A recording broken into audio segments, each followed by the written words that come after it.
ሰው ተፈጥሮን ሲጠብቅ ተፈጥሮ እጥፍ አድርጋ መልሳ ለሰው ልጅ ምቹ ከባቢን ትሰጣለች። የተፈጥሮ ሚዛን ሲዛባ የሰው ልጅ በድርቅ በጎርፍ እንዲሁም በአየር ንብረት ለውጥ አደጋ ምክንያት ዋጋ ሲከፍል ቆይቷል። ያን የተረዳች ኢትዮጵያ በአረንጓዴ አሻራ መርሃ ግብሯ በርካታ ስራ ላይ ስትሆን በባንክና በኢንሹራንስ ዘርፍ ውስጥ የካበተ ልምድ ያላቸው የአዋሽ እህት ኩባንያዎችም የተፈጥሮ ሚዛንን መጠበቅ የሚያስችል የአረንጓዴ አሻራ መርሃ ግብራቸውን አኑረዋል።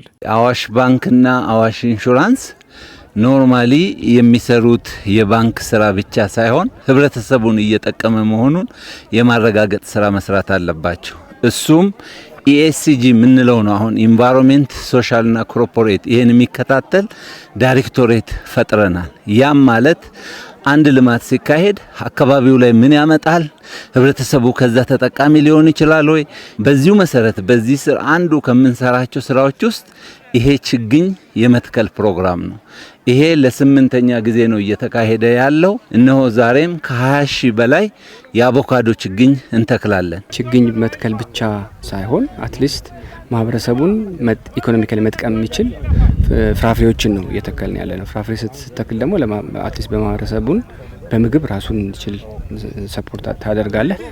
ተክሎ ሰርቶ ማግኘትም እንደሚቻል ከፍራፍሬዎች ማስተማር እንችላለን። እሱ ብቻ ሳይሆን እዚህ አካባቢ ያሉ ገበሬዎች ደግሞ በኮኦፐሬቲቭ ተደራጅተው እነኚህ የተተከሉትን አቮካዶዎች ለወደፊቱ ወደ ውጭም ኤክስፖርት አድርገው አገሪቷ የፎሬን ከረንሲ እርኒንጓ እንዲጨምር ኮንትሪቢዩት ያደርጋሉ። ኢትዮጵያ ባለፉት ጊዜያት በአረንጓዴ አሻራ መርሃ ግብሯ ትኩረት አድርጋ የሰራችበት አንዱ የምግብ ራስን የመቻል ሂደት ሲሆን በተለይ የፍራፍሬ ችግኝ ላይ በስፋት ሰርታለች። በኦሮሚያ ክልል ምስራቅ ሸዋ ዞን አዳ ወረዳ አረንጓዴ አሻራቸውን ያኖሩት አዋሽ ባንክና አዋሽ ኢንሹራንስ ኩባንያዎችም ዛሬ የሚተክሏቸው የአቮካዶ ችግኞች በሚቀጥሉ 3 ዓመታት ለውጭ ገበያ እንደሚቀርቡ የዞኑ ዋና አስተዳዳሪ አባቦ ዋቆ አብራርተዋል። ዘንድሮ ከምንተክላቸው ግሪን ሌጋሲ ወደ 50% ለከብቶችና ለሰው ምግብ ሊውል የሚችል ፍራፍሬዎችን ያቀፈ ነው።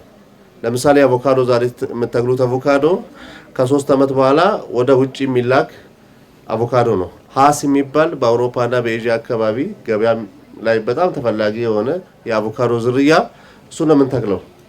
ይሄ ተክል ዞናችን ለመጀመሪያ ጊዜ እንደ ኢትዮጵያ አቮካዶ ወደ ውጭ የተላከበት ከዚህ ዞን ነው። ለመጪው ትውልድ የተሻለ አካባቢን ለማስረከብ ተስፋን እንትከል በሚል ኢትዮጵያ የጀመረችውን አዎንታዊ ስራ ኩባንያዎቹ ከመደገፍ ባለፈ ትርጉም ባለው መልኩ ውጤት እንዲያመጣና ኢትዮጵያ በዘርፉ እያስመዘገበችው ባለው ስኬት ላይ ተሳታፊ ሆነው እንደሚቀጥሉ አረጋግጠዋል። የምንሰራቸው ቢዝነስ እንቅስቃሴዎች ኢንቫይሮንመንትን ያመከሉ አገሪቷ የምታካሂዳቸውን ወይም እንግዲህ ኮፕ ሰርቲቱ የተመረጠችው አገሪቷ በግሪን ሌጋሲ ላይ ባደረገችው ኮንትሪቢዩሽን ከዚህ በፊት ተከታታይ ዓመታት እና ወደፊትም በምታካሂደው ነው። እኛም ደግሞ በዛ የራሳችን አስተዋጽኦ በገንዘብም እንዲሁም ደግሞ በራሳችንም ዳይሬክትሊ በአካባቢ ጥበቃ እንክብካቤዎች በመሳተፍ በምናደርገው እኛም ያንን ደጋፊ መሆናችንን እያሳየ አዋሽ ባንክና አዋሽ ኢንሹራንስ መትከል ብቻ ሳይሆን ተክለን ከይን በኋላ የሚንከባከብ ይሄን ነገር መብቀሉና ማደጉን እስከ መጨረሻው አብሮ የሚሄድ ድርጅት እንቀጥራለን። አሊያንስ ዌቭ ከሚባል ግብረሰናይ ድርጅት ጋር ነው ይሄንን እየተከልን ያለ ነው። እነሱ ኃላፊነቱን ይወስዳሉ፣ ይንከባከባሉ፣ እስከ መጨረሻ ይሄዱበታል ማለት ነው።